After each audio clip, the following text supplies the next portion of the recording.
জয় শ্রীকৃষ্ণ। রাধে রাধে। বন্ধুরা, আগামী 19শে আগস্ট মঙ্গলবার দিন, পবিত্র ভাদ্র মাসে অন্নদা একাদশীর দিন। এটি অত্যন্ত শুভ একটি দিন। বছরে 24টি একাদশীর মধ্যে একটা শ্রেষ্ঠ ব্রত হচ্ছে এই অন্নদা একাদশীর ব্রত।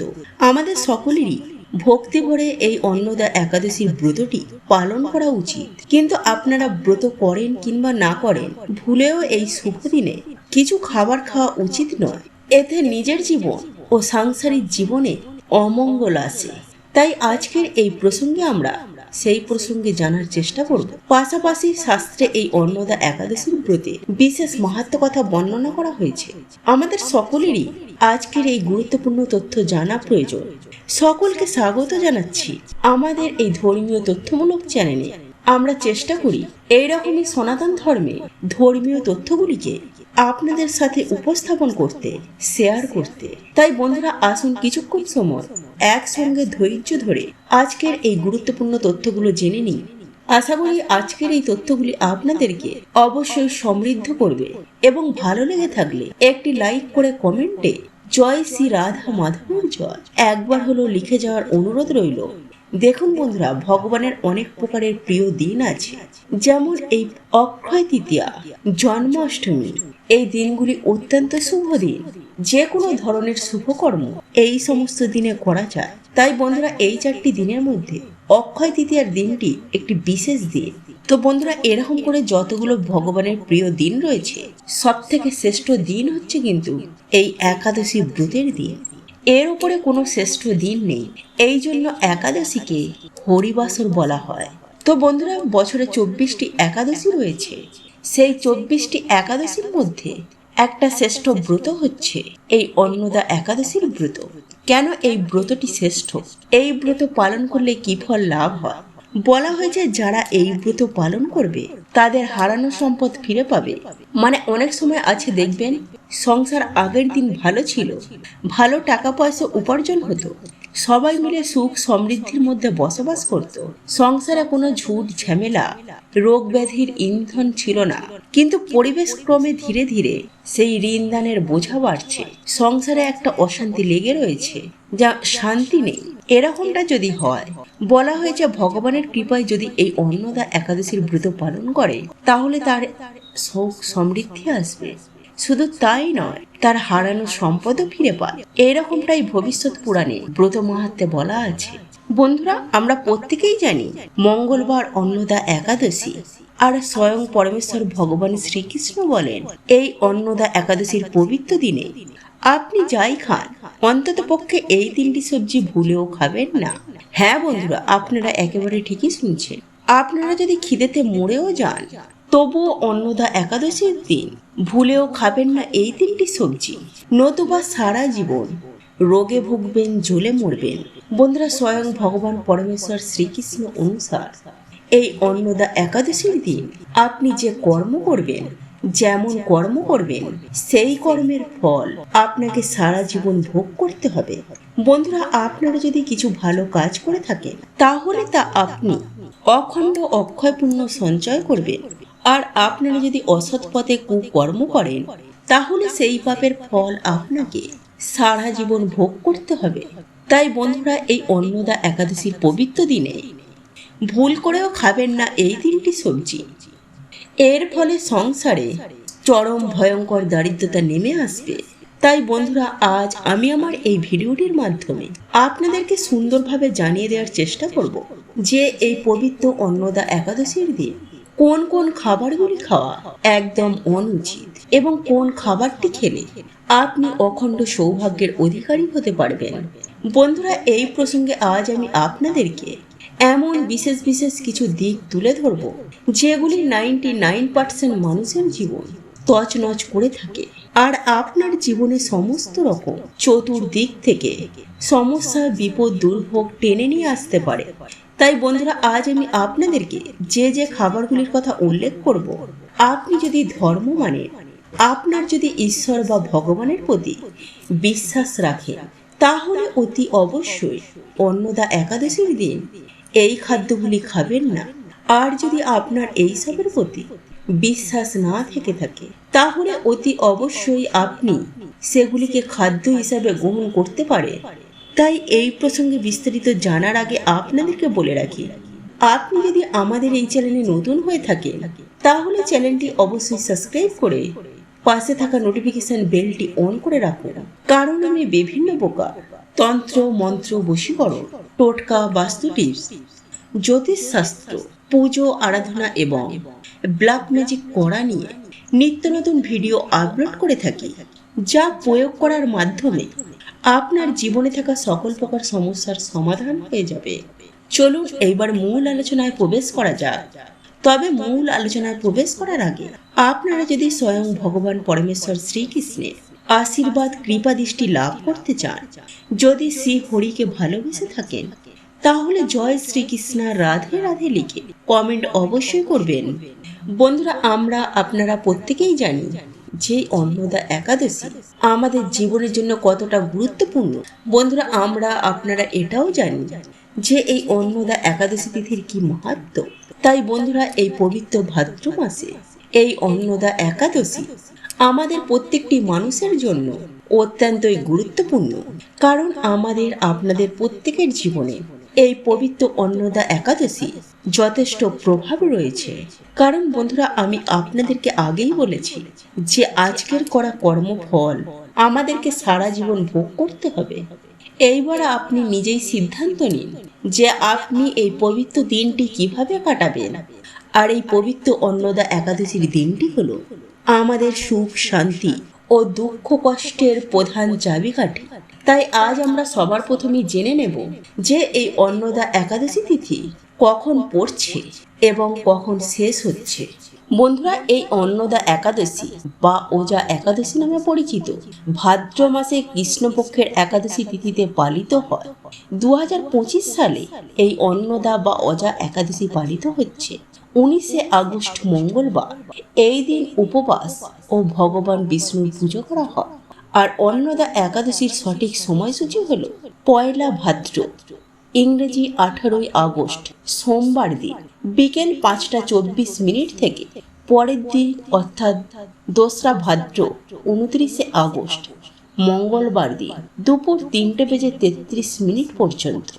বন্ধুরা, একই সাথে আমাদের প্রত্যেকের জেনে রাখা প্রয়োজন যে অজা বা অন্নদা একাদশী পারণ সময় কখন। কারণ বন্ধুরা, আমরা প্রত্যেকেই জানি যে একাদশীর পারণ সময় অত্যন্ত গুরুত্বপূর্ণ। এবছর অর্থাৎ 2025 সালে অজা বা অন্নদা একাদশী পারণ সময় হলো 20 আগস্ট 2025 বুধবার দিন সকাল 5টা 23 থেকে 9টা 29 পর্যন্ত। বন্ধুরা, এইবার আমরা জেনে নেব যে অজা বা অন্নদা একাদশীর দিন কোন খাবারটি খেলে আমরা অখণ্ড সৌভাগ্যের অধিকারী হয়ে উঠতে পারবো। বন্ধুরা, এই পবিত্র অন্নদা একাদশী বা অজা একাদশীর দিন আমরা যদি মা লক্ষ্মী ও প্রভু নারায়ণের এবং ধন কুবের রাজের, একই সাথে ভগবান গণেশজির যদি কৃপা লাভ করতে চান, তাহলে অতি অবশ্যই বাজার দোকান থেকে কিছুটা মাখন কিনে নিয়ে এসে আপনি ওই মাখন দিয়ে স্বয়ং ভগবান পরমেশ্বর শ্রীকৃষ্ণের পুজো আরাধনা করে সেটাকে তুলসী পাতা সহযোগে সপরিবারে গ্রহণ করুন। হ্যাঁ বন্ধুরা, আপনারা একেবারে ঠিকই শুনছেন। বাজার থেকে মাখন কিনে এনে তাতে আপনারা অল্প পরিমাণে মিষ্টি মিশিয়ে এবং তাতে তুলসী পাতা দিয়ে আপনারা যদি ভগবানের প্রসাদ হিসাবে এই মাখন গ্রহণ করতে পারেন, তাহলে আপনি এটুকু নিশ্চিত হয়ে যান, তাহলে আপনি অখণ্ড সৌভাগ্যে অধিকারী হয়ে গেছে। বন্ধুরা, যাদের ডায়াবেটিস, সুগার রয়েছে, তারা এই মাখনে মিছরির বদলে অল্প পরিমাণে গুড় মিশিয়ে তারা খেতে পারে।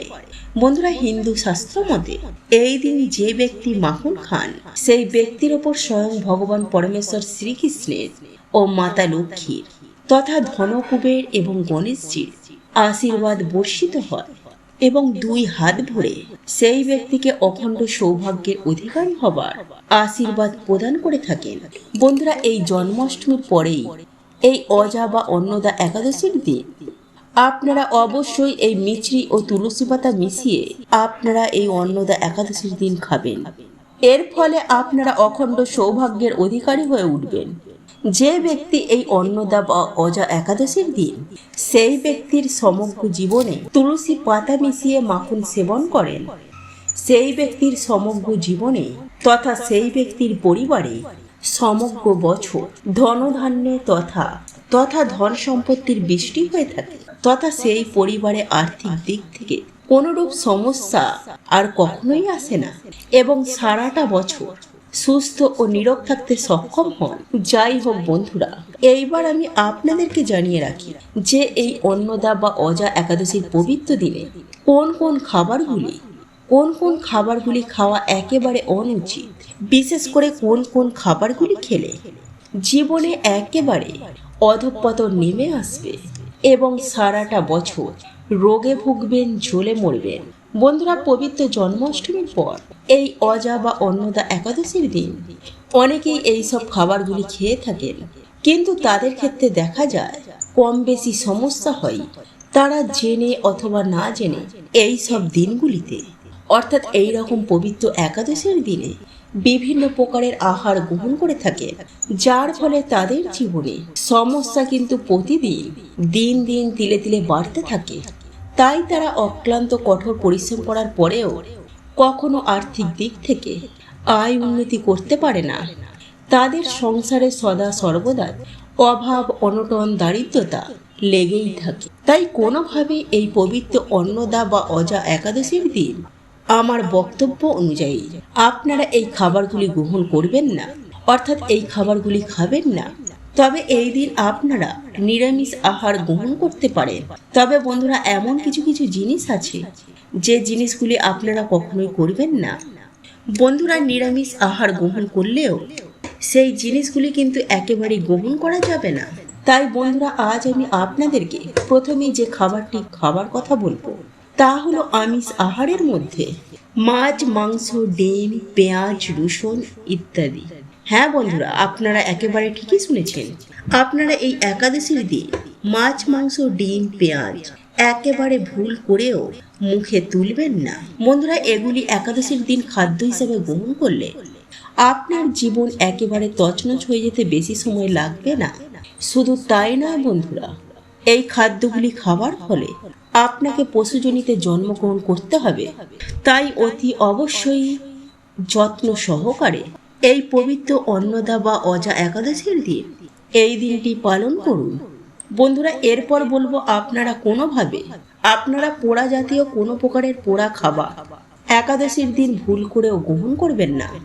আপনারা যদি এই পবিত্র একাদশীর দিন কোনো রকমের পোড়া জাতীয় খাবার গ্রহণ করেন তাহলে আপনাদের যে ভাগ্য পুড়বে এটা আমি আপনাদেরকে সুনিশ্চিতভাবে 100% গ্যারেন্টি দিয়ে বলতে পারি। বন্ধুরা, এরপর তৃতীয় যে খাবারটি খাবার কথা নিষেধ করব তা হলো কেক জাতীয় খাবার। হ্যাঁ বন্ধুরা, আপনারা ঠিকই শুনেছেন।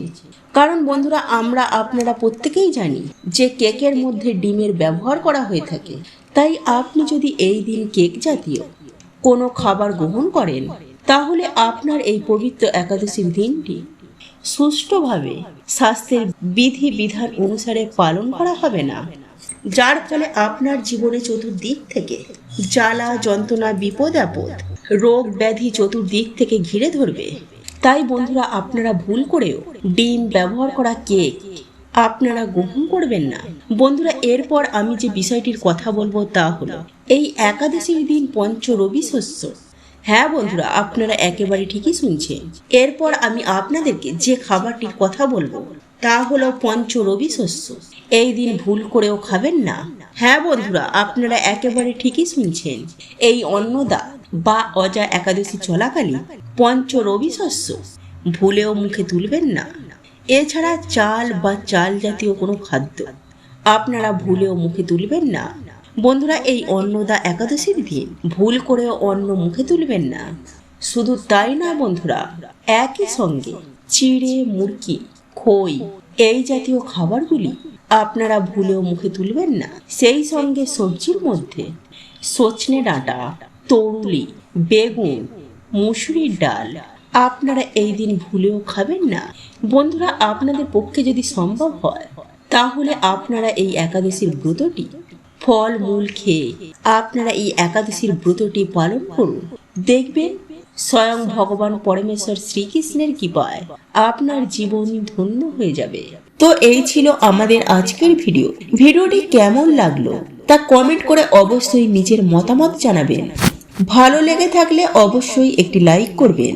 কমেন্টে ভক্তি, ভালোবাসা ও শ্রদ্ধার সহিত জয় মা লক্ষ্মী দেবীর জয় বা জয় শ্রীকৃষ্ণ রাধে রাধে একটি বারের জন্য হলেও লিখে যাবার জন্য অনুরোধ জানাচ্ছি। আর আপনি যদি আমাদের চ্যানেলে নতুন দর্শক হয়ে থাকে তো বিশেষভাবে অনুরোধ করব চ্যানেলটি অবশ্যই সাবস্ক্রাইব করে পাশে থাকা নোটিফিকেশন বেল আইকনটি অন করে রাখবেন। তাহলে সকলে সুস্থ থাকুন, ভালো থাকুন পরম করুণাময় ঈশ্বরের অশেষ কৃপায়। তো আবারও কথা হবে আপনাদের সাথে নতুন কোনো ভিডিওর বিষয় নিয়ে।